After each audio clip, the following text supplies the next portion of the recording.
Welcome to Paranormal Almanac with your host, Kurt Sandvik.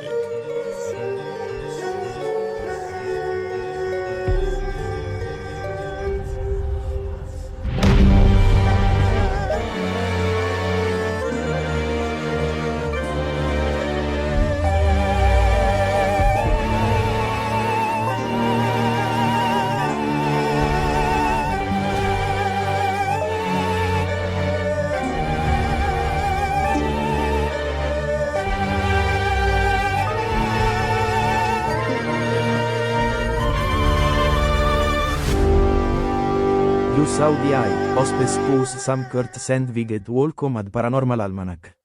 In hoc hebdomadibus res loquitur de exorcismis et demonibus. That's right. Well, you heard what he just said. I'm your host, Kurt Sandvik. This week, let's talk about, exorcisms and demons. You understood them. Come on. All right. First, as always, let's get the shout-outs. I got a lot to do. This is a big episode, just like the last one. This is a big one, so I got a lot to get to. Let's get to the shout-outs first, to the main peoples, the peoples that I loves so much.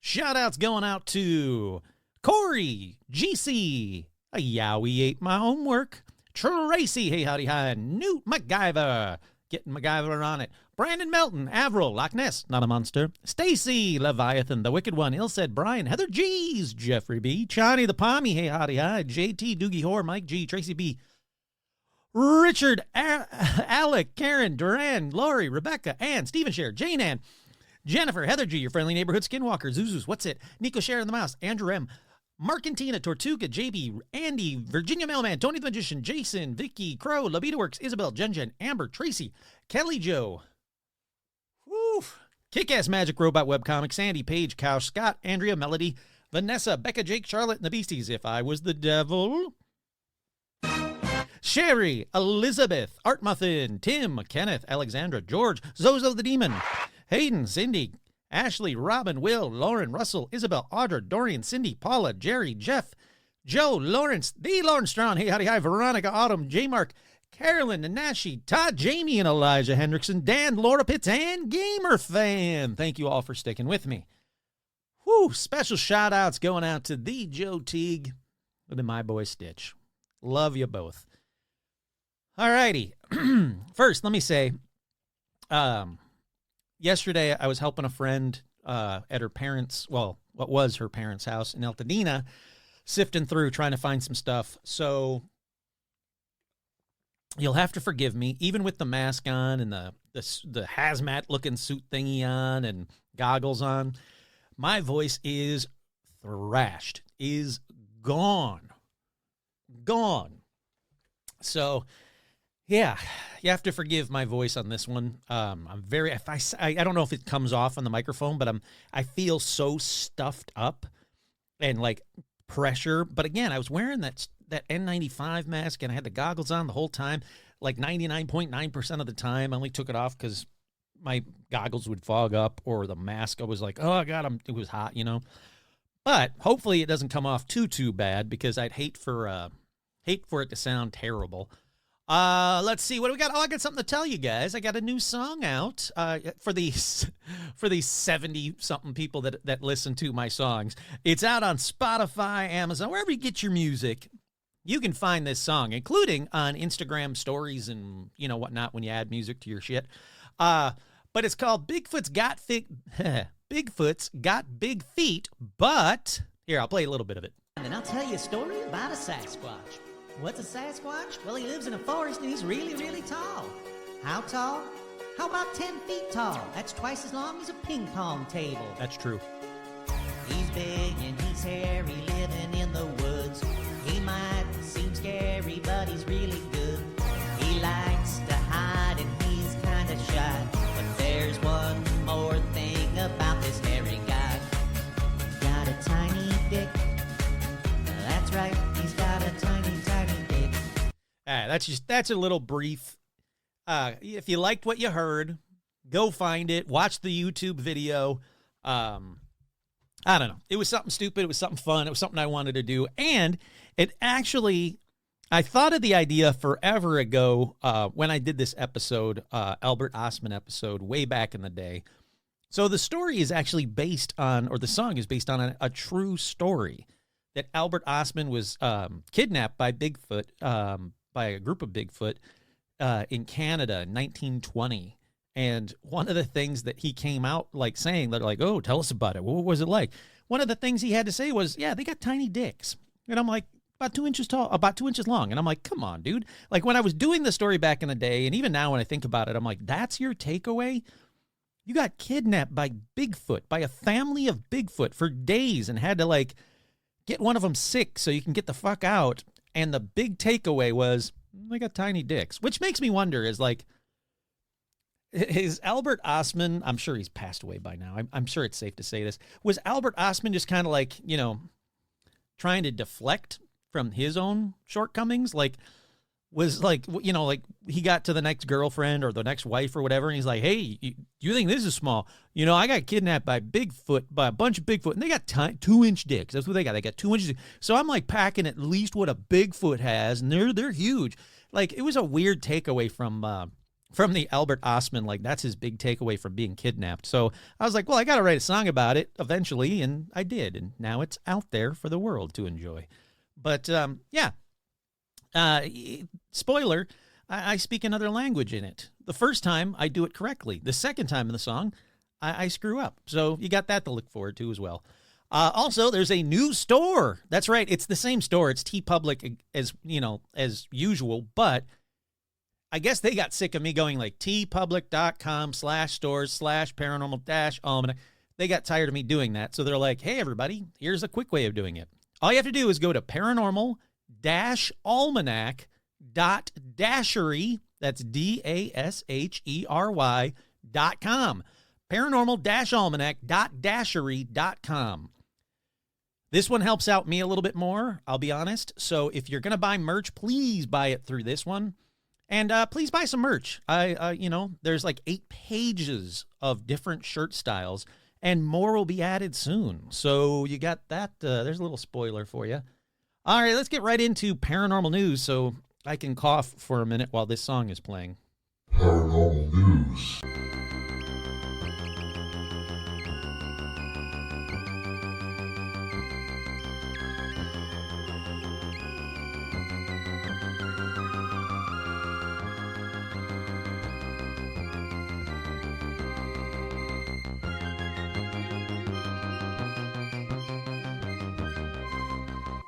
Boy, what a great intro. I really dig that one. All right, the first story in paranormal news. NASA astronauts are harassed by 125-foot aliens with wings who peek into space shuttles. Sure. A self-proclaimed UFO expert, Chris Bledsoe, has spoken out about the moment that angelic beings were looking into the space shuttle and smiling at NASA astronauts. That's right. He said that NASA astronauts were harassed by 125-foot tall beings with wings who were peeking into space shuttles. How does he get this information? Yeah, it doesn't really say. Over the course of the interview, he spoke about how it was he got involved with the U.S.-based space agency. During the discussion, he also revealed that all astronauts had experienced extraterrestrial life during their missions and had been harassed by them. He claims he was drafted into the independent government organization to help them understand what the aliens wanted with them. He said that the experiences with aliens or orbs, as he describes them, date back to 2007 when he was on the verge of losing everything in a financial crisis and suffering from a debilitating chronic disease. He had a moment that changed him forever. On January 8th of that year, while on the banks of the Cape Fear River, he said he had prayed, and what followed saw his teenage son along with 3 coworkers experiencing a life-altering encounter with a UAP, celestial beings, and missing time. Since that encounter, he continues to see what he calls orbs and claims they're supernatural beings that communicate with him, and it was the reason why NASA reached out to him for help. He said, everybody's wondering, how'd you get into NASA? Why were you there? Why were you studying with them? When I asked them, what do you need? Why do you need me? You've got rockets, you got space shuttles, you got satellites, you've got the space station, all the money and the technology and the telescopes in the world, and they're like, we know they like you and they communicate with you. And they don't have nothing to do with us at all. and we'd like to know why that is and what they want and why it is that they're harassing the astronauts. Okay. My question is, when was the last space shuttle flown? 2011. All right, that still fits in his 2007 timeline. All right, let's keep going then. He asked them if any astronauts had seen any orbs, and he said they all had. He was like, I was there consulting with them about what they're calling plasmoid, which is an angelic being. They come out of the orbs. They would appear outside the space shuttle, look in the windows at them, stand up over the shuttle bay or the space station glowing. Sometimes the report of a half a dozen of them, 125 feet tall with wings, standing there and smiling at them. Yeah, it just keeps on keeping on. Look, there's zero proof that he is connected to NASA at all that I could find. So, okay, sure. Hey, Chris Bledsoe, if you want to come on the show and tell me about it and give me information, sure, I'll have you on the show. Why not? Up next in paranormal news, UFO hunter slams the Scots Museum bosses over rejecting bizarre exhibit. That's right. An alien hunter last night slammed the museum bosses for snubbing the chance to publicly display trousers ripped during Scotland's most famous UFO incident. Malcolm Robinson said he offered to donate the iconic trousers worn by believer Bob Taylor, but was turned down. What do they got in this museum that they couldn't take a pair of pants? Late forestry worker Bob reputedly saw mysterious dome-shaped objects landing and clearing at Denchmont Woods in 1979.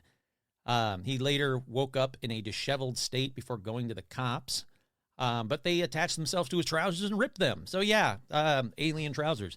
I got to say real quick, this reminds me, I went to a birthday party for a friend last weekend, and it was awesome. It was really cool, but I got to meet his dad, who is this character that I've been, told about numerous times. And his dad, he speaks in a, Irish, an Irish accent, but he's like really a mostly Irish accent kind of guy. So you got to really listen. So I had to really zone in and listen to understand what he was saying.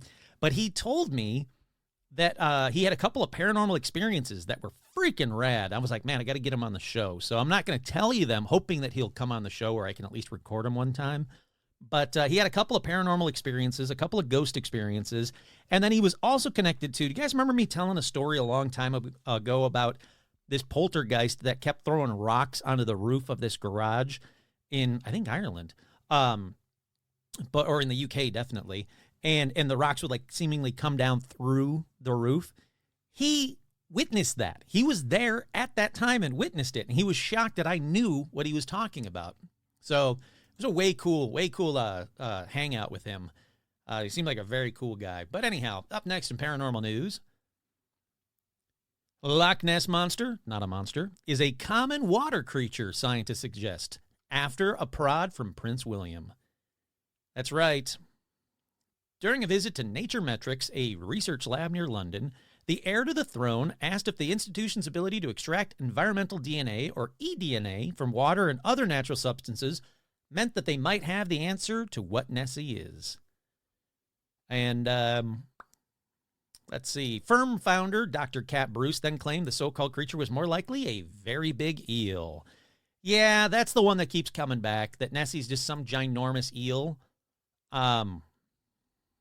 It's a big possibility. It really is. I wouldn't say no to it, but, even if Nessie is just a big eel, that's freaking cool. And finally, this next one won't come up, so I guess that's it. I guess that's it for paranormal news. Let's take a quick break. We'll get right into this episode because we got a lot to get to. So, quick break.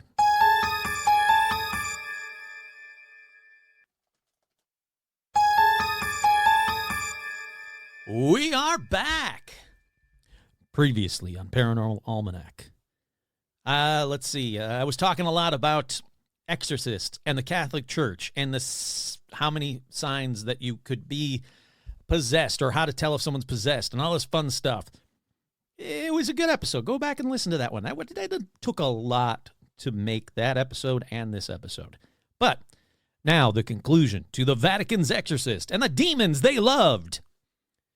Alrighty, we had just gotten, on the last episode, we had just gotten to the most famous exorcist in the Vatican arsenal. A man that Russell Crowe played so weirdly in the Pope's Exorcist. Not to be confused with the other Exorcist movie that Russell Crowe starred in called The Exorcism. Also, Kurt here, why is Russell Crowe in two Exorcist movies that close together? I could get if like he did one like 20 years ago and he was like, I had fun with that. I'd do another Exorcist movie. No, these were like, how close together were these freaking Exorcist movies? Now I got to look that up. Hold on. Exorcist movies. The Exorcism in 2024. And what is the other one? Where's the Pope's Exorcist? 2024 for the first one, and the Pope's Exorcist in 2023. Virtually back to back. Again, Russell Crowe, man, what are you doing, dude? Why are you doing so many exorcism movies? I gotta know, did he do them back to back, like straight up, just back to back? Because if he did, that's fucking weird. What's he trying to tell us? The Exorcism in 2024. No, he had two things between them. Three things between them. Okay, good. Well, two things, really. All right. Well, yeah, screw you, Russ Crowe, and, Bogart and all the good Exorcist movies. If you haven't watched The Pope's Exorcist, that is based on this guy I'm just about to talk to you guys about, a real guy, a real exorcist named Father Gabriel Amorth. But in the movie, Russell Crowe plays him so fucking weird, man. He's got like bright red socks and he's always driving this little like Vespa around, and it's just freaking weird is what I'm saying. But I'm going to talk to you right now about the real Father Gabriel Amorth. He was born into a family of lawyers in Modena in 1925. He fought for the Italian resistance during the Second World War. This guy was cool at this point. As a teenager, he was part of the Italian resistance against Nazis and their fascist collaborators. So again, so far he sounds rad, but fear not, he'll get all Vatican wacky in just a little bit. All right, he then went on to do a bunch of stuff, not important to this episode, until he became a priest in 1954. Then more boring stuff happened from 1954 all the way up to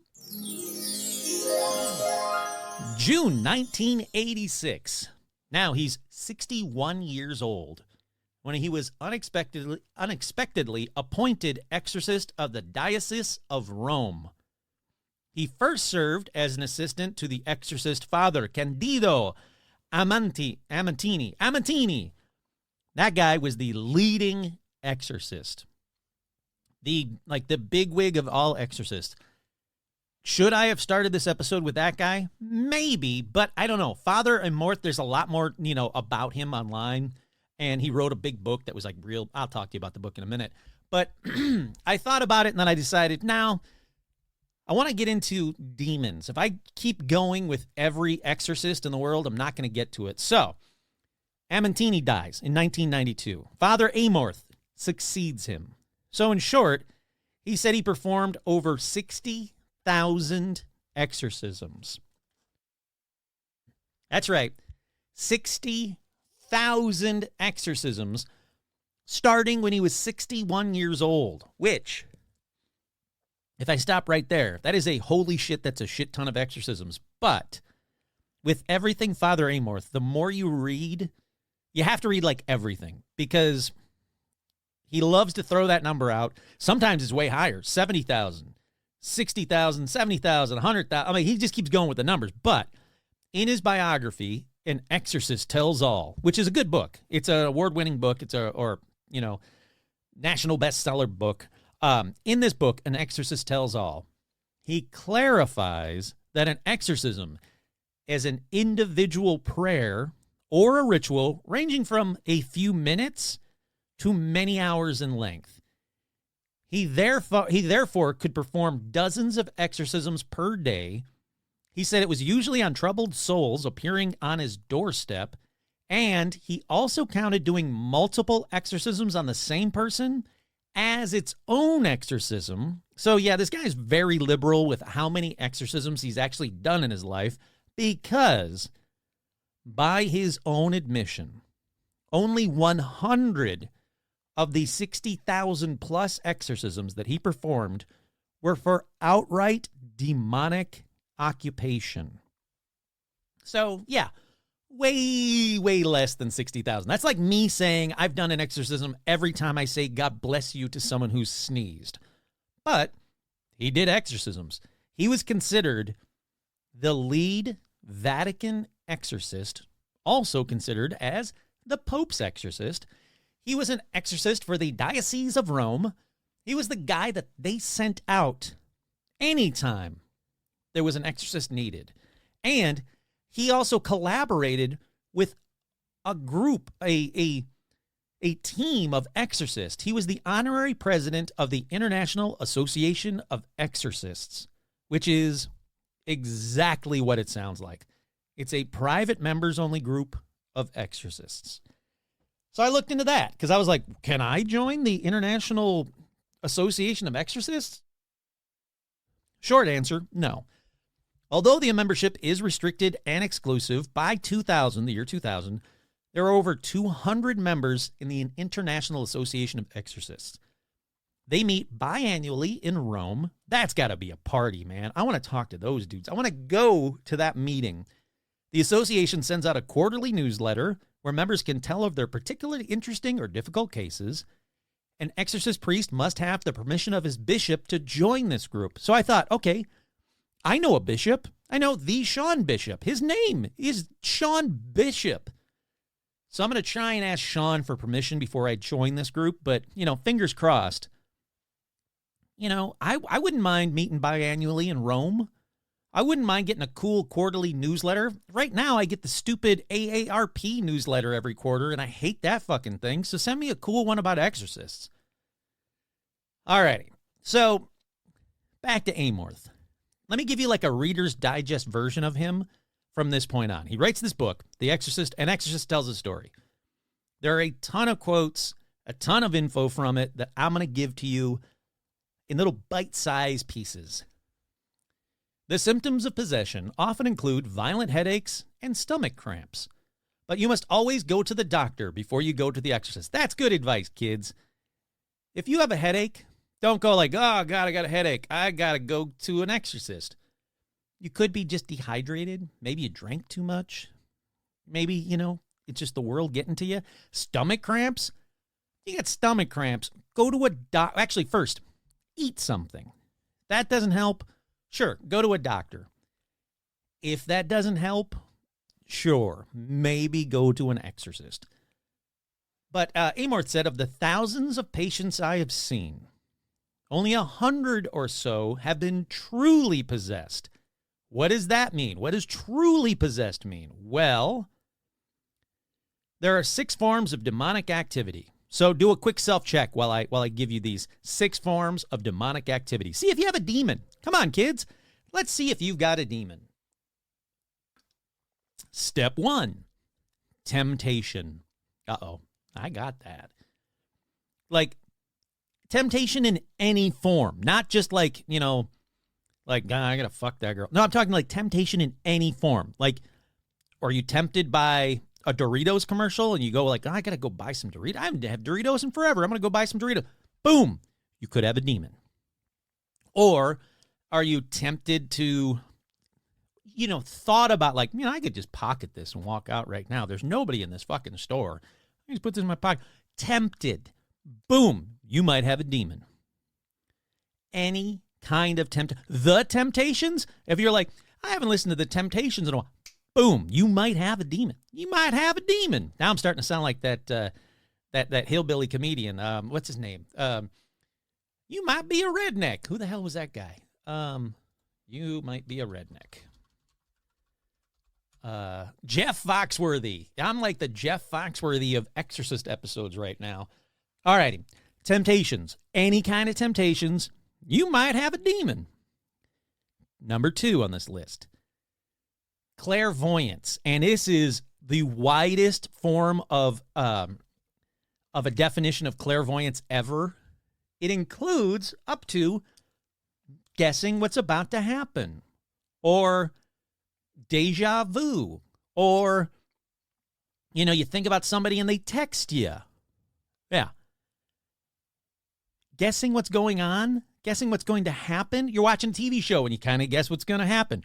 You might have a demon. Yep. Check that. I've got that.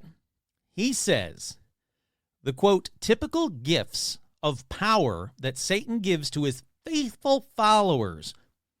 And I had to look into that. Faithful followers isn't somebody who's like in the Church of Satan. It just means anybody who succumbs to one of these 6 things I'm about to read to you include clairvoyance and others. What others?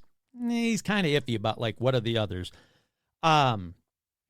He says the follower may or may not have come to himself or herself, but it might come from Satan. So basically he's saying if you have clairvoyance, it might not just be that you're a psychic or you've, guessed properly. It could be Satan. 3, external physical pain can be caused by Satan. So not like my back pain, but external pain. I guess it just depends because he's really loose with his definitions here. What external pain is, but sure, let's say I've got that one too. Number 4. Now we're getting to the big ones. Number 4, straight up demonic possession. You wake up one day, you look in the mirror, and your pea soup is you're puking pea soup, and your head spinning around. Full on demonic possession. That one is one of the 6 forms of demonic activity. Whew. Nope, I don't have that one. Number 5, diabolical oppression. I don't know what that is. I'm going to say no. Let me look into it. What is diabolical oppression? I didn't look this one up. Diabolical oppression can appear as inexplicable financial difficulties, despite including the inability to obtain employment despite being highly qualified or not having the funds that you need. Yeah, I've got that. I've got that big time. All right. I might have a demon. Number 6. Remember, of the 6 forms of demonic activity, here's number 6. Diabolic obsession. This one I did look up. Diabolic obsession is a term used to describe a supposed attack on a person by a demon or evil spirit.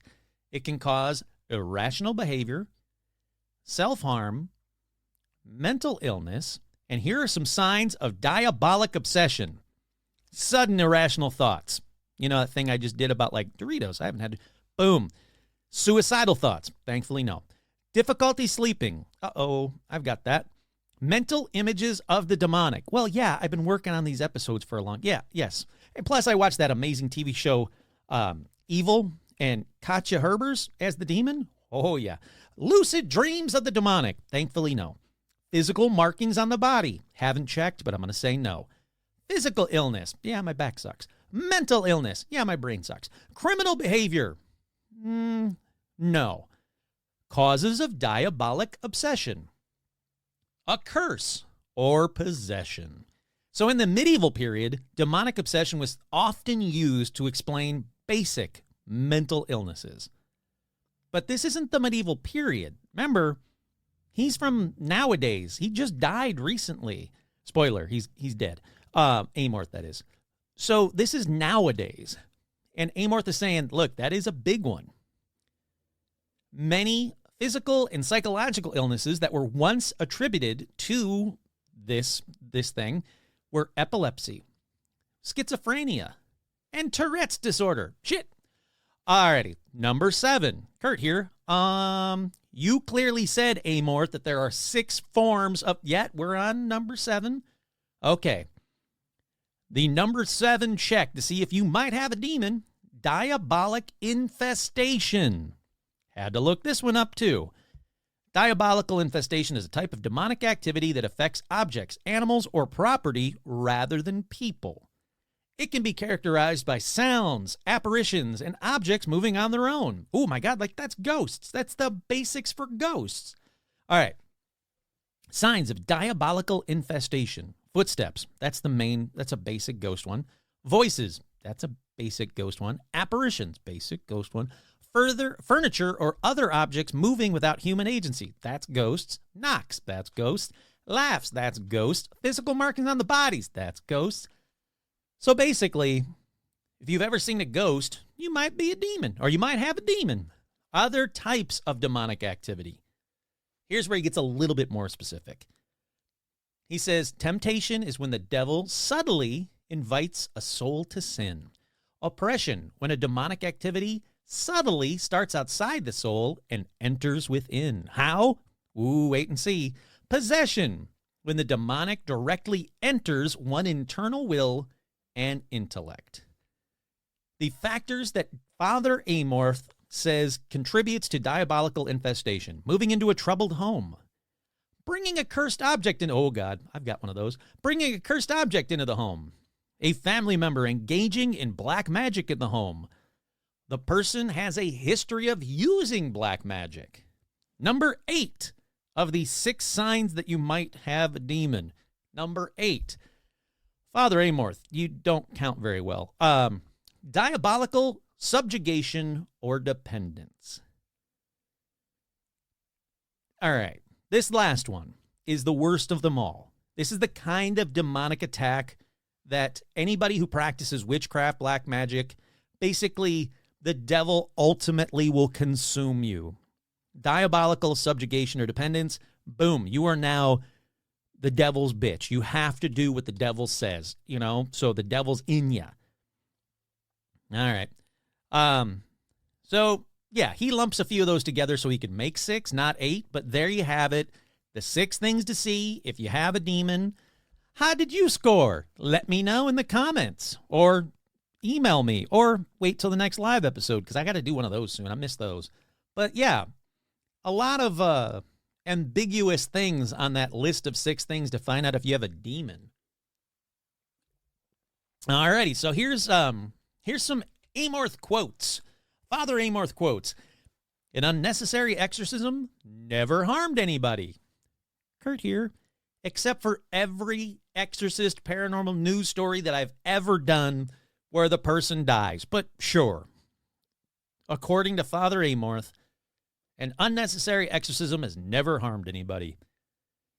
Then, during an exorcism, a demon actually told Father Amorth it wasn't God who made hell.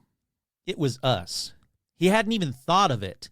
And then another demon came in and said, all of us cooperated in making hell.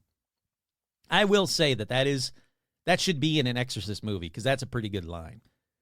He says, Father Amorth, he says that demons are very sensitive to the 5 senses.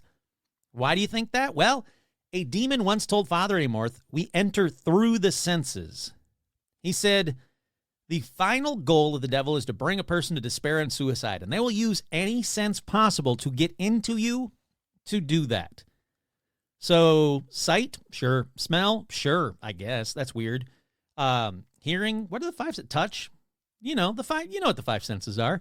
He said that possession is not contagious to relatives, to witnesses to an exorcism, or to places where exorcisms are held. So, you can go to exorcisms all you want, and you don't have to worry about being possessed. Kurt here, spoiler, except for a story I'm going to tell you a little bit later real quick about one of his assistants that got possessed, but sure. And he says you can even live in a house where exorcisms have happened. Kurt here, no thank you. Unless that house is a really, really big house in California that I can get for free, then I just won't go in that room. And I'll tell people, don't go in that room. That's the old exorcism room. It's probably fine, but we just don't go in that room. Father Amorth says that one of the chief methods of exorcisms in all the world is baptism. You being baptized, he says, will actually protect you from being possessed. All right, good. I was a baby. I didn't have a say in it, so sure, I'm baptized. I can't be possessed. Awesome. Yeah, hold on. Yay. All righty. He says that spells and curses, though, can cause possessions.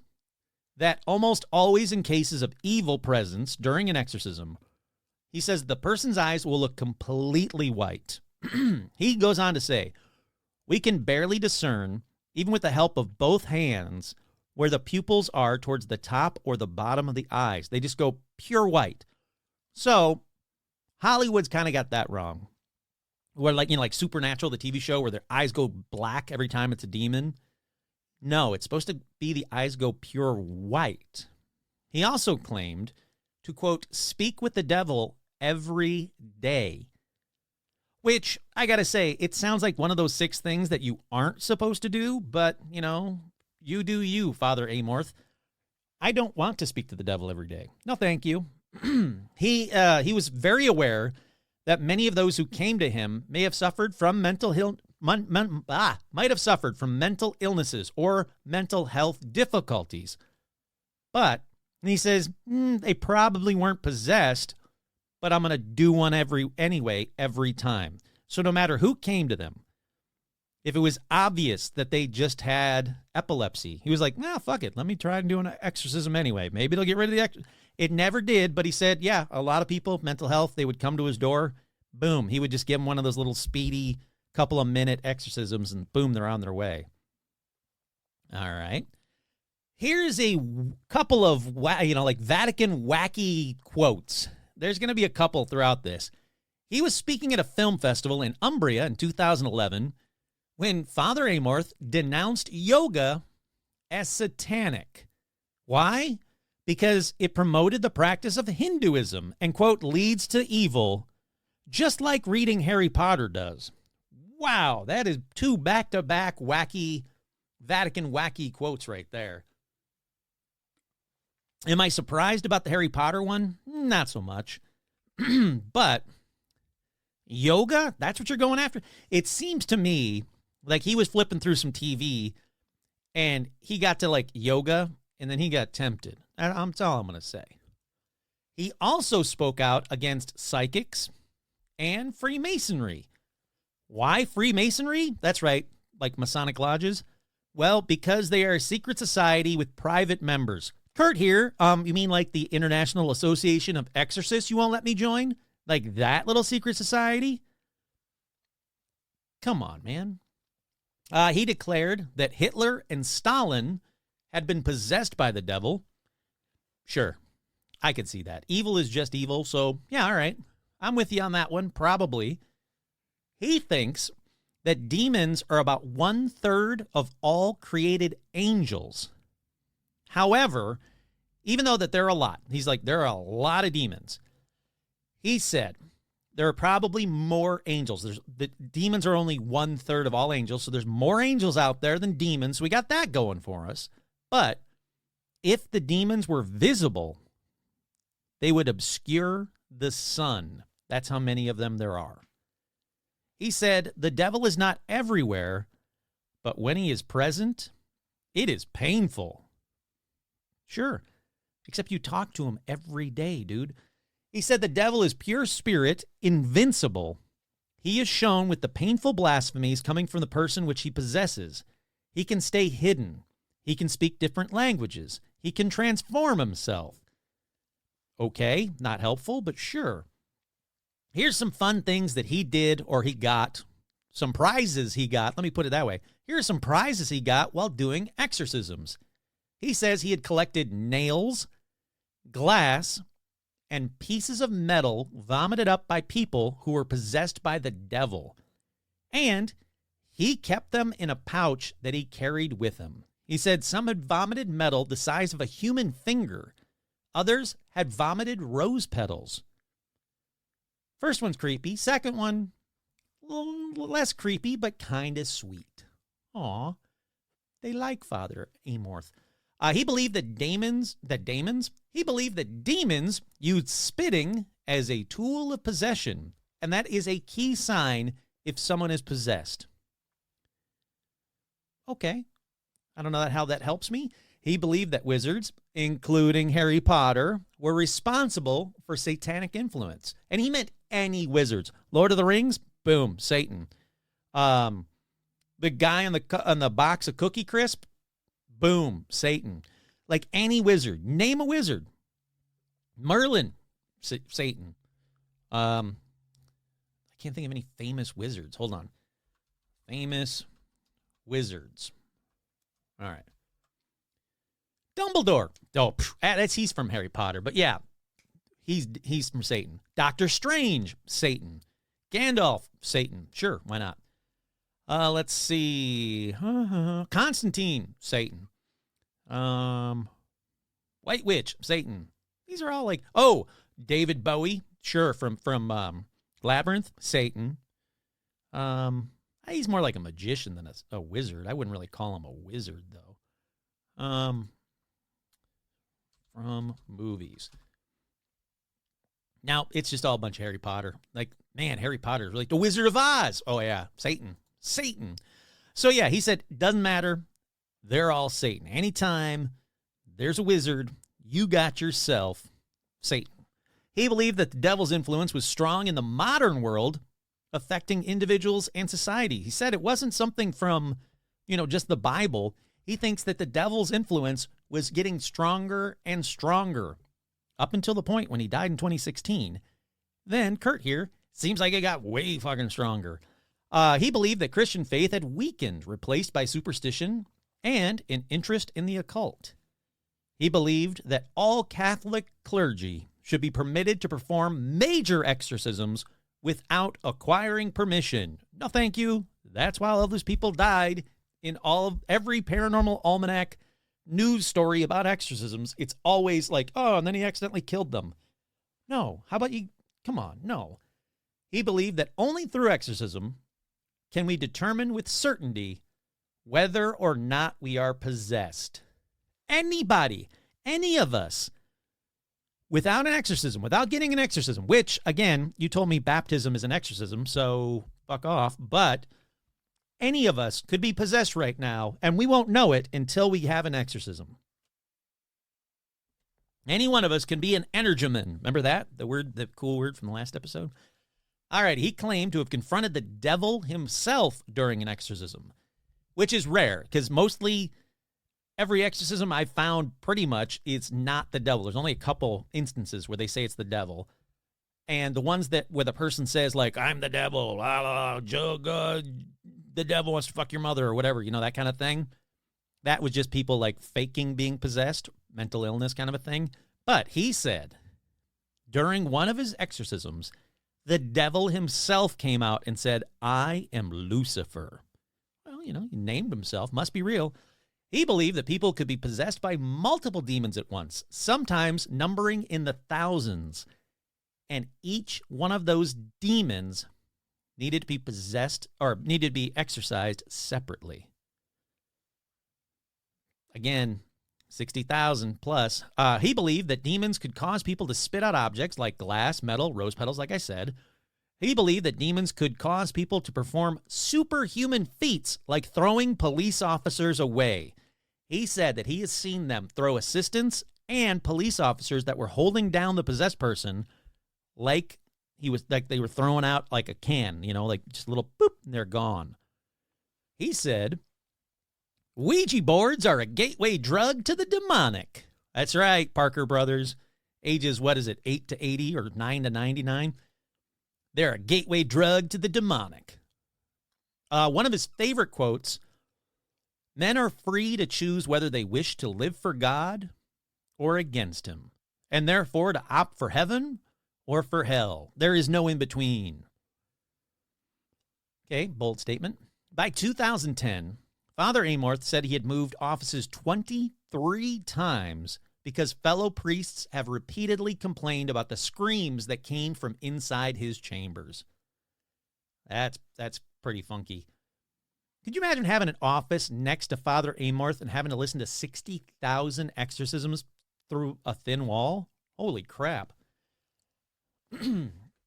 Father Amorth cited attacks on 2 prior popes, like when Pope John Paul was shot and wounded in 1981, and when Pope Benedict was pushed during the 2009 Christmas Eve Mass by a female spectator. He said both of these were acts of the devil. Okay, that first one, shooting a pope, maybe. I'll give you that one, devil. But the pope just being pushed during Christmas Eve by a female spectator? That's not very devil. You could do more devilly stuff, devil. Father Amorth, he thinks there are about 1/3 of created angels. Oh, no, I already said that one. He He believed that Satan had taken over the Vatican in the past and would do so again. He was very, very vocal about the one place where there's not supposed to be any devil, the Vatican, had been taken over, and the devil would take it over again. Here is one thing he said. He said that there was a pedophilic cult that operated within the Vatican. He was very outspoken about that, which is obviously very shocking for an active father to claim. But he claimed that the Holy See was directly involved in the mysterious disappearance of the Vatican schoolgirl, Emanuela Orlandis. She disappeared. He said it was a crime of a sexual nature. Real quick about her. Emanuela Orlandi vanished on her way home from a music class in Rome in June of 1983 when she was 15 years old. Boom, never to be seen again. In 2012, Father Amorth claimed that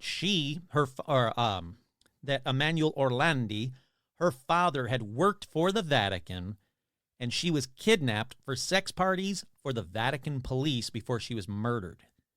He claimed that former diplomats, or foreign diplomats, were involved as well. Then in 2022, I think it was, Netflix did this thing called Vatican Girl, the disappearance of Emanuela Orlandi. It included testimony of an anonymous woman who had claimed to have been one of her best friends. She claimed that she had that Orlandi had confided in her that she'd been molested multiple times in the Vatican gardens by, quote, someone close to the Pope. Another theory from that show is that she was taken by a Roman gang, Banda della Magliana, in an effort to pressure the Vatican to pay money back that it had secretly borrowed from this gang.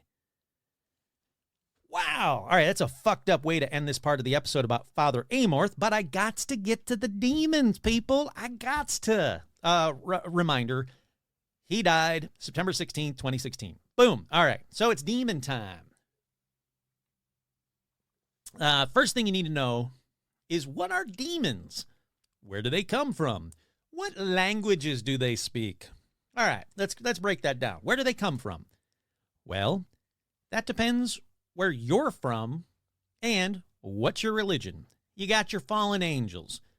You got just basic disembodied spirits, any ghost, and the product of poisonous fire. First, what's poisonous fire? Well, it depends on your religion. It comes in these flavors. Poisonous fire comes in these flavors. In Islamic tradition, there are evil spirits that are created from the Nar as Samum, Samuma, which is a type of fire or a hot wind that is very poisonous. These kind of demons are said to be ugly and grotesque, but are invisible to humans. Then you got your shayatin, which are imagined to be ugly and grotesque, but again, also invisible. Then, in Hindu, you got your Tarakasura. These are demons that can be the result of excessively worldly desires. For example, if you just walk around all day wishing ill will on people or wanting to fuck everybody, that is a demon born from poisonous fire. In Christian theology, the one most of us know, it's not poisonous fire, but demons are fallen angels who were once good angels but joined Lucifer's rebellion against God. Demons are immortal, spiritual, and have specific knowledge or specific expertise, which I'll get to in a little bit. Demons are similar to good angels in many ways, but are not omniscient. Then in the Jewish theology, demons are the spirits of giants or Nephilim who are born from the union of fallen angels and mortal women. So you got to have a woman in there to give birth to a demon. Demons are sometimes called masochim, I believe, and they're said to be born from spilled seed. Which, ew. Okay, fellas, careful where you're spilling your seed, because you're making demons. Okay, so that's where or what demons could be or possibly are. Again, it all depends on your religion, and there's many, many more religions that go into our demons jinns, our demons, it goes through the gambit of every religion. They have some form of demon, but for the most part, boom, they're your demons. Got to keep moving. So What language do they speak? Another problematic one. All demons and angels have names in their original language, which led me down to this rabbit hole of, okay, what is their original language? And then I started thinking also, why do priests use Latin? Because surely that can't be the original language. And I was proven right on that one. According to Judeo-Christian tradition, the original language of demons and angels is considered to be Hebrew, as the word for angel, malach, literally translates to messenger, which is the primary meaning associated with angels. They are the messengers of God. Then you have the other language that people think angels and demons speak truly, which is called Enochian. Now, Enochian is a constructed language used in occult and magical practices. That's the most Wikipedia broke it down for you kind of explanation. It was recorded in the journals of Dr. John Dee and Edward Kelly in the 16th century. Who? Okay, real quick backstory on them. There was this guy named Dr. John Dee. Well, his name was John Dee. He was a doctor. He was obsessed with acquiring knowledge any way he could get it. First from, like formal education in the 16th century. Then he moved on to the occult. Flashback. We go back to about 1582 when he meets Edward Kelly, who helped him, quote, scry. He would, Dee would make the conjurations and ask the question. Well, Kelly reported what he saw in Dee's crystal ball and write it all down. That's what he means by scrying. Over the next few years, they reported that angels gave them or described to them a magical seal containing the names of the angels and the planetary spirits. A holy table, inscribed with letters from a magical language derived from the names of 49 good angels. Another table called the Table of Nalvaj. More table of letters called the Liber Logoth, which were then derived a giant table of angel names divided into 4 watchtowers plus a black cross, referred to later by the Tablet of Union. Doesn't matter. We're going to keep going. Then, a method of dividing the known world into 91 parts grouped into 30 aethers. 48 angelic calls, 18 plus 30 to invoke the 30 aethers. Basically, it doesn't matter. These represent the totality of the original Enochian magic. A lot of black magic that is used today is based on Enochian magic. The Enochian language is supposed to be the language of the 48 angelic calls or from the angels themselves. There are 21 letters in the Enochian alphabet. One letter appears with or without a little dot above it. He mapped these as the Adamical alphabet, or the language of Adam, what was spoken in the Garden of Eden by Adam. Let's see, it's ceremonial magic. Enochian is also used in Enochian chess, which is a 4-player chess variant. Sure, sounds great, but regular chess is hard enough for me. I don't need to mix in angels and shit with it. Was Enochian ever seen in the Bible? I wanted to find out. Well, big grain of salt, maybe. The epistle mentions that Enoch received testimony from God before his translation. That's in Hebrews 11:5, which may be a reference to Enochian language. It's also been alleged that the first epistle of Peter and the second epistle of Peter make reference to some kind of Enochian material. But again, anytime anybody kind of translates the Bible to their own way, they can figure out a way to do it. And that's what fucks up a lot of religions for me. But anyhow, so after all this, why is Latin used in exorcism and not Hebrew or Enochian? Well, because Latin is considered the official language of the Catholic Church. That's it. That's the only reason. So, again, depending where you get your information, it's probably the official language of angels or demons is probably Hebrew. Maybe Enochian if you believe the 16th century books of those two guys. So let's get to what do they look like. And I'm sure you know this, but in case you don't, here's what angels look like according to the Bible. And if you don't know this, I'm so sorry. It's not a white guy in a flowing gown with huge white feathery wings. Because angels, according to the actual Bible, They can appear in otherworldly forms that are, quote, terrifying to those who encounter them. That's right. Seeing an angel isn't beautiful and lovely and it's fucking terrifying. They said, yeah, angels can appear with wings, but angels appear with eyes all over their bodies, wings all over their bodies, 4 faces, wheels for faces, wheels with eyes spinning around in them for faces. It gets worse and worse the more you look into what an angel looks like. Here's one from Isaiah 6:2. Above him stood the seraphim, the angel. Each had 6 wings. With 2 he covered his face. With 2 he covered his feet. And with 2 he flew. Now as I looked at the living creature, this is from a different one. This is from Ezekiel 1:15-17. Now as I looked at the living creatures, behold, a wheel was on the earth beside each living creature with its 4 faces.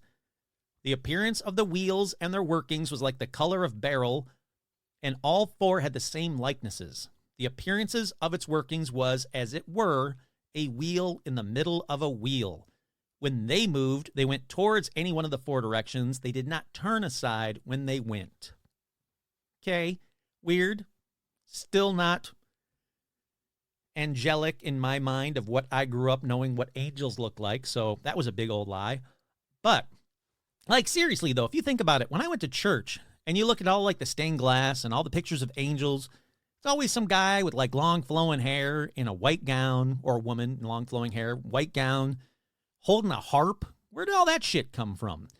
Nope, not at all, because Ezekiel 10:12, their entire bodies, including their backs, hands, and wings, were full of eyes all around, as were their 4 wheels. So, they had thousands of eyes and were terrifying, quote, down to your soul. Fun. That's angels. That's the good guys, remember? What about demons? Well, slightly better. According to most religious texts, demons are, quote, spiritual beings without a set physical appearance. So basically, we don't know. In the Bible, demons are often described as taking on human-like form to deceive people, so basically they can look like anyone, so just assume everyone you meet is a demon and hope they won't show their true self covered in wheels and faces and eyes and wings, basically all around terrifying. But other older texts say demons appear as their own symbols or their name, which is a composite of symbols that would mean several things. And this is why the name of a demon can hold a certain amount of power over it. Just like jinns and demons from other religions, if you know the demon's name, you have power over it, and you can use that power for good and for bad at a price. But we're not there yet. Let's get to, that's kind of what they look like. You kind of have an idea. Demons, no idea. It can look like anybody, but let's get to some of their names. Let's start with the big one. The big guy himself. Satan, the devil, Lucifer, Beelzebub. These are all names given to the prince of darkness, the king of hell, the ruler of the demons, the maker of minced hams, the best eggs, some of the most delicious cakes. Get it?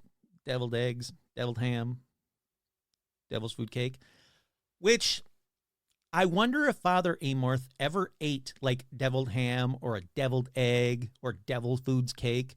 Like, I wonder if like people are like, I got a slice of devil's food cake. You want some? And he's like, oh, temptation.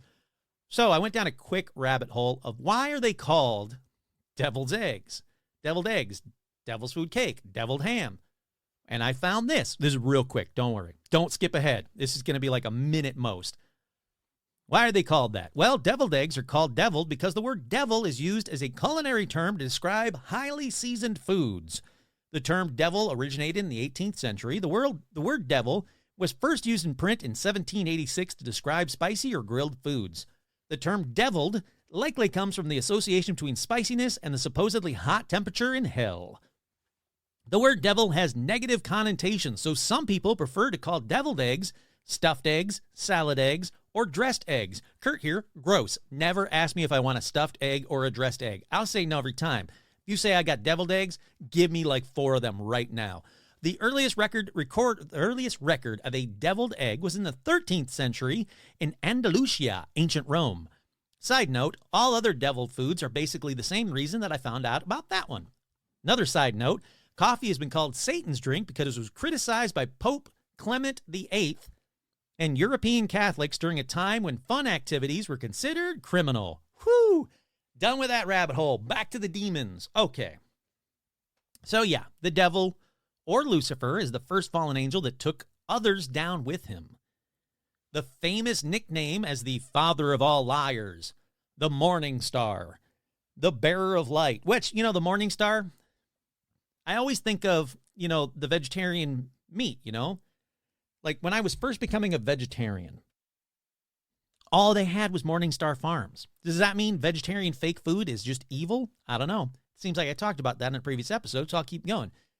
He is also known as ego, lust, power-driven, control freak, jealous, gluttonous, one who was expelled from heaven because he had defied God and become a fallen angel. That's his big one. Fallen angel, that's the big one. Now, some religions or theories say the Beelzebub isn't actually Satan himself, but is actually Satan's assistant. So, since Beelzebub is Satan's assistant, I'm not going to really go too deep into Beelzebub because Beelzebub is just fun to say. But Satan, or Lucifer, or any of the other stupid names, has possessed people. Very rarely, as Father Amorth said in this episode earlier, but not usually. He usually sends other demons to actually possess people. Now, other people, different people, have different beliefs on who the most powerful demon is. Some say it's Lucifer. Most say, yeah, it's some form of Lucifer or Satan. But others say it's Prince Orobas. So in demonology, Orobas is a powerful great prince of hell. And if I'm not saying that word right, I don't care. It's O-R-O-B-A-S, Orobas. Orobas is a powerful great prince of hell, having 20 legions of demons under his control. He answers questions and gives one power and control over others. He protects one from the persecution of evil spirits and also from one's enemies. Now, others say that Orobas isn't the number 1 demon, but is the 55th spirit and a powerful great prince of hell, having 20 legions of demons under his control that he then sends out to possess people. He supposedly gives true answers of things past, present, and what's to come. He gives divinity and the creation of the world. He is the favor of friends and foes, it's said. He will put a stop to slander and gossip, so he's not a gossipy little bitch. He can foretell the future and can discern the past and the present. But what does he look like? Well, that took a little bit of digging, but it seems that he is the patron of horses. He appears as a black stallion bucking up with lightning. He appears both as a small, unusual-looking, dark-haired man or a boy with medium blonde ring curls. So that's Orobas, maybe another top guy or maybe the 55th top guy. Then there's another possible number 1 demon. It's named Marbas. Marbas is the 5th spirit of 72 demons. Summoned by King Solomon according to the Lesser Key of Solomon in the hierarchy of hell, he is considered the great president. So, he answers truly of things hidden or secret. He causes diseases, but he also cures them. Do you guys hear this kid screaming up the top of their lungs while they're riding by or walking by my house? Damn it, I hope that comes through on the microphone while I'm talking about demons.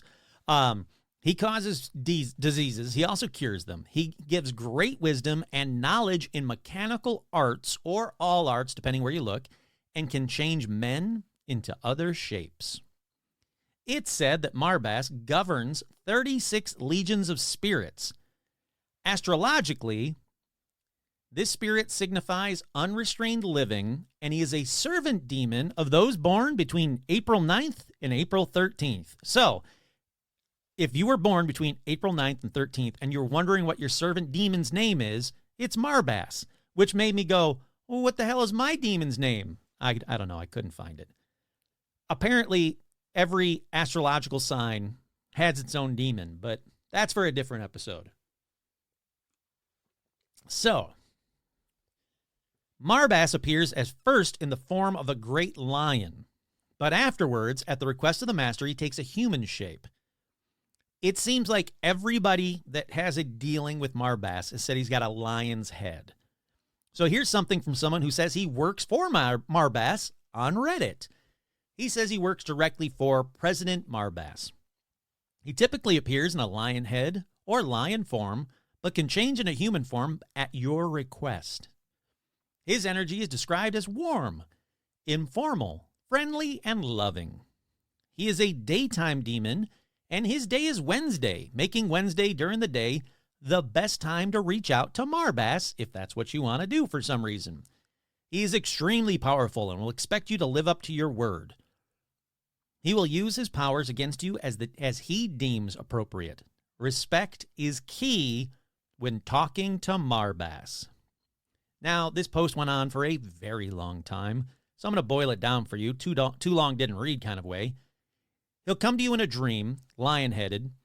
Seems to be the form for everybody that sees him. He'll help you, but I couldn't find the catch. Like, what happens if he helps you, or why is he helping you? But it does seem very Twilight Zone-y. Like, if you ask for something, like, oh, I made a wish, you better be very, very specific. So he doesn't grant your wish, but in like a fucked up Twilight Zone kind of way. And you have to know how to write a contract where you won't be screwed over. Or, I don't know, how about don't make deals with something called a demon? That seems like something that I think is good advice, but boy, howdy. My thoughts on demons, and probably your thoughts on demons, is not the the standard thoughts on people that are really into this, that talk to demons regularly. There are a lot of people out there that say demons are just misunderstood angels.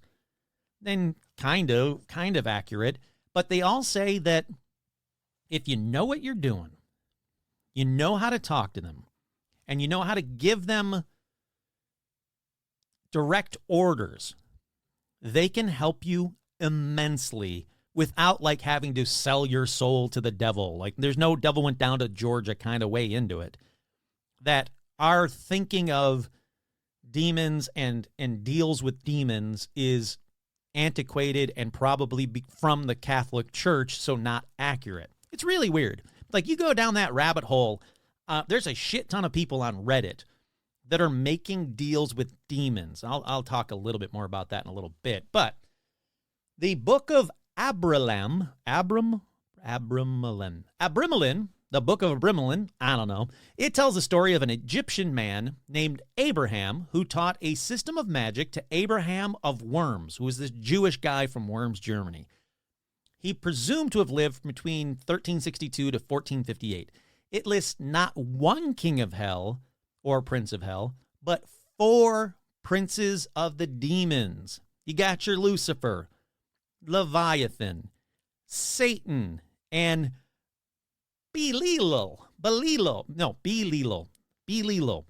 There are also 8 sub-princes: Astaroth, Magoth, Asmodee or Asmodeus, Beelzebub, Orions, Paimons, Eraton, Egan, sometimes known as Egan, and Amaimon. Then a ton of lesser demons. So let's get to the next biggest demon on the list, and that's Asmodeus, bar none, across the board. Asmodeus is the next biggest demon ever. Why? Well, because Asmodeus is the demon who personifies and represents lust, the sexual sin related to adultery. He is the demon who exists as the arch-rival of the angel of chastity, Gabriel. That's right. For every demon, there is the arch-rival angel. So I guess Gabriel is the archangel that just hates sex? Now, I should pause right here to give you a rundown of the demons, the big ones, and what they're known for, because they're all known for like one big key thing. Like I said, Asmodeus, boom, he's all about the sex, all about the lust. Lucifer, pride. Mammon, greed, money, basically. Asmodeus, lust, I already said that one. Leviathan, envy. Beelzebub, gluttony. Satan, wrath. Belphegor, sloth. Crap, do I need to write a kid's song about demons? Maybe. I don't know. We'll see.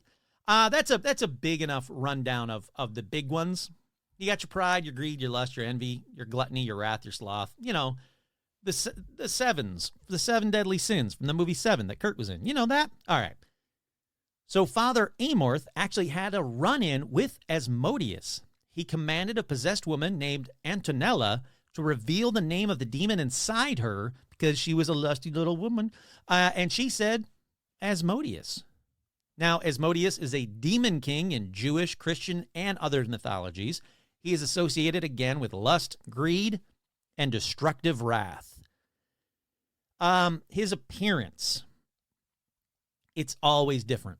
No matter where you look, it's always kind of different. He's been written about in a bunch of different books like Tobit, I don't know. He is the king of demons who falls in love with Sarah, the daughter of Ragiel. He kills her 7 husbands on their wedding night so he could fuck her. The Testament of Solomon, he's talked about. Asmodeus plots against newlyweds to prevent them from knowing each other and then fuck. Talmud, he is the king of Shedem and is captured by Solomon and forced into slave labor during the construction of the first temple of Jerusalem. The Forgotten Realms. Asmodeus is the prince of evil who uses torture and his knowledge of secrets to impose his wills on others. The Has-Been Hotel. Asmodeus creates the robotic Thizarali sex toy line. Sure, why not? The Archieverse. Yeah, that one. Asmodeus is known as the Lord of Vermin. All right, with that, he's been written a lot about. People love to talk about him because, again, it's all about sex. He is similar to the Persian demon Ashmat Divas, who, hold on one second, I got to check on something. Sorry, I got a message real quick that I got to check on something real quick. Keep thinking about sex. Hold on. All right, I already said that one. That person, crazy person. Okay. So he, here we go.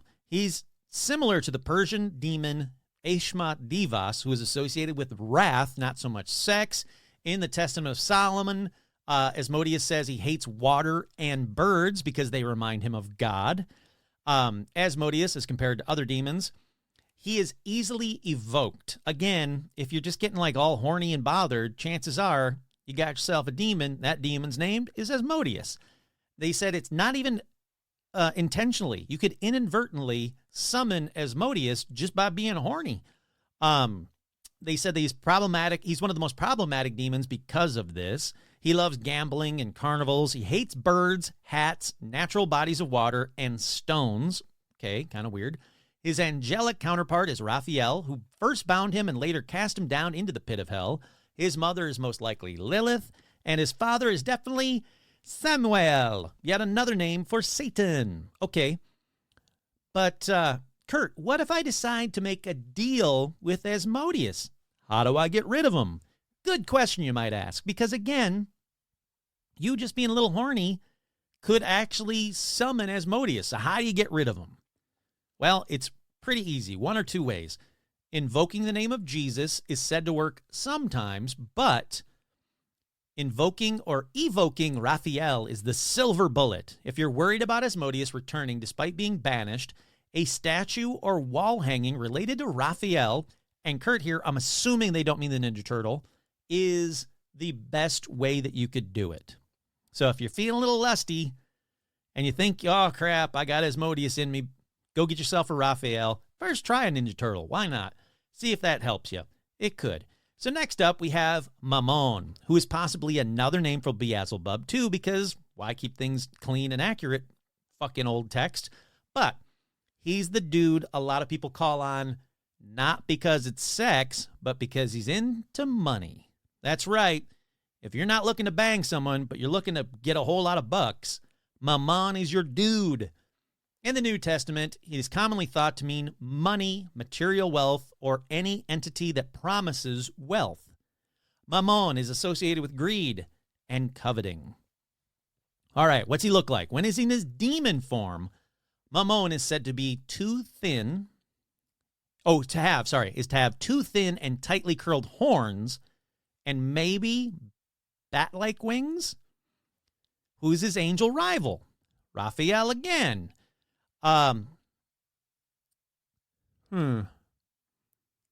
He was also ultimately defeated and banished to hell by Raphael again. Raphael's been kicking ass. Basically, anytime that Mammon is mentioned in the Bible itself, he's an allegory for money. It said you can't worship God if you worship Mammon. It translates to you can't worship God if you worship money. And honestly, that seems very apropos right now. This demon is the one people try to summon the most to make themselves rich. But honestly, it's not rabbit hole worth going down because I couldn't find one person who did it, who actually summoned Mammon, that is now a millionaire, let alone like a billionaire or anything. Like everybody that says like, I summoned him and it worked. And people are like, oh shit, like, can you prove that you got like your mansion and your hot car and your hot wife and blah, blah, blah. And they're like, no, just come on, I summoned him and it worked. Okay, does that mean you won $20 off a lotto scratcher? Does that mean you're fucking wealthy for life? I don't know. Let's see. I'm going to move on.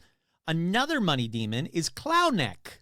That's right. Clownneck is said to be believed to have the ability to grant wealth, financial success, and treasures to those who summon him.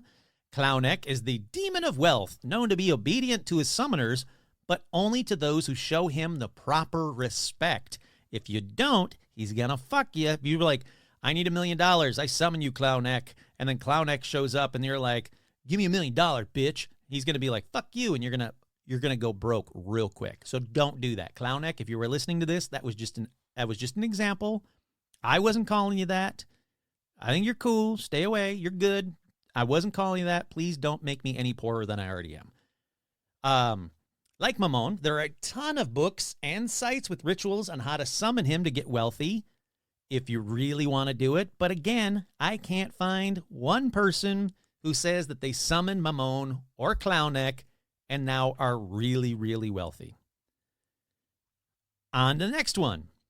The next one is only talked about by Father Amorth, but he says the next big demon is Palo Vatsa Vaccio. Now this one, Palo Vatsa Vaccio, was named by Father Amorth because during an exorcism, his assistant, which was a nun, a sister, was actually possessed by Palo Vatsa Vecchio. He said the sister crawled up walls and on the ground, hissing and reaching out to harm people before they had to exorcise her as well. Again, one of your 6 things says go into an exorcism. You can't get possessed, but now this is saying differently. So Father Amorth, what the hell? There's way more. I'm going to start like really, really cruising through it. Like again, if you're a gluttonous motherfucker, it's probably Beelzebub. If you're into sloth, like I am, I'd much rather right now, instead of doing this, I'd much rather just be lying there on the sofa watching TV. Even if it's watching the Detroiters for the 50th time, doesn't matter. I'd much rather do that. That's Belphegor fucking with me. You know all about these. I'm going to skip ahead a little bit because we're getting a little bit into this episode here. Let's see. Let's look at some other demons from another famous exorcism real quick. Like I'm talking real quick before moving on to other demons. Let's look at the supposed exorcism of Annalise Michel, which I talked about the brutal exorcism and her death on a previous episode, but it's a really fucked up story. She died from this exorcism, which, again, Father Amorth said that can't happen, but she supposedly was possessed by all the 3 big ones. You got your Lucifer, you got your Cain, you got your Biela, and also by Judas, also by Hitler, by Nero, and by Father Fleischmann, who was actually a disgraced priest at that time. Pretty messed up. It's a really messed up story. Go back and listen to that episode if you want to know more about that. I'm going to keep on keeping on. Other demons from the Bible that I'll go over really briefly because I am tired, poor, and lusty, so it's got to be demons. Apollyon. Yeah, Apollyon. There you go. Apollyon. It's a Greek name that means the destroyer. Then there is the accuser. The accuser is a demon that appears in the Bible and is basically really well named because that's what he does. He accuses people. He is that one where, like talking shit and talking rumors about other people. That's basically the accuser. You got yourself the adversary. That's a big demon that's in the Bible but doesn't really do anything. You got yourself the evil one. Kurt here, I think that's just Satan, just another poorly worded name for Satan from the Bible. You got the prince, the ruler of the demons. Kurt here, again, I think that's Satan. That's just the ruler of the demons. You got the tempter. The tempter is anytime, again, your temptation, you're tempted by something. That's just the demon in the Bible, terribly worded. With that, though, since my throat is hurting me, we're at an hour and 20-something minutes. Let's call it for this episode. But this is the first episode mainly about demons, but since there's a fuck ton of them, it definitely will not be the last. I could keep on keeping on, but I want to give each demon their due without, talking to them directly. So I want to give them their own episode somewhere down the line or another episode somewhere down the line. So with that, let's call it for this episode. Who's your favorite demon? Let me know. Who's your favorite demon? Who's the demon that seems to come to you the most? Is it gluttony? Is it lust? What is it? Also, who's going to summon one to become rich or, I don't care, bang some guy or girl you want? And if so, if it works, if you go to Reddit and you follow these very, very simple rituals, way too simple in my opinion, there should be some way more instructions and way more safeguards because these are very simple. It's like, hey, light a candle. It tells you what color candle. Light a candle and just say Mamone a bunch of times. Boom, you got yourself a Mamone. And Mamone's going to give you a lot of money, but you got to be cool with Mamone. And then Mamone's going to leave. And then you got all the money. Way too simple. So if you guys actually go out and about and do one of these, which I don't think you should, you got to come on a future episode and you got to tell me if it actually works out. But you got to prove it. You can't just come on a future episode, a live episode, and be like, I'm rich now. And I'm like, cool. How rich? Oh, don't worry about it. All right, show me your house. Nah, don't worry about it. Show me your car. Come on, don't worry about it. Show me a bank statement. I want to see, did you go from having $2 in the bank in your checking account to the next week you have $2 million in your checking account? Did you go from trying to find a tiny place to rent in California to owning this bitchin' fucking house in California? I want to know these kinds of things. And is it worth it? Because it seems like, again, if you go down this demonology rabbit hole on Reddit, and of course they're going to say it's all good. Of course no one's going to be like, yeah, I did it, and it sucks, and all of my family died gruesome death in a fire, but I did get, $20, but then the, IRS showed up and they took up $2,000. There's never those. They all say yeah, I did it and it's fantastic. And I can't say what a great thing that was when I summoned Mamone and now I'm rich without giving any proof whatsoever. But again, there's a lot of people that say that I have this outdated view on demons. Todd and I have talked about, summoning jinns or demons. Todd knows way more about it than I do. And it seems like you can have a fulfilling life without having to sell your soul to get stuff from it. But I don't know. It just seems like the risk is too high for the reward, in my opinion. But maybe I'm outdated. Maybe I am thinking to Catholic Church 19th century or 18th century. I don't know. You tell me. Do you have a different view on demons? Or do you call them demons? Because some people don't even call them demons. They're just, they summon these things that help them. If so, I want to know your view on summoning something that can help you in this world without having to give up your soul, if you even believe you have one, to get it. I think it'd be very interesting to find out. But so there you go. That's about it for the full demon episode. I will say that I'm very tempted to flip this episode completely reversed and release it as a demonic version, which I might. Hey, we'll see. If I have time later today, maybe I'll do that. Maybe I'll release this episode. Then I'll release the demonic version, which is just this episode, but backwards. See what happens with that. It could be fun. Why not? Maybe I'll do that in a minute. Maybe I will. Once again, I'm your host, Kurt Sandvik, and this has been another edition of Paranormal Almanac.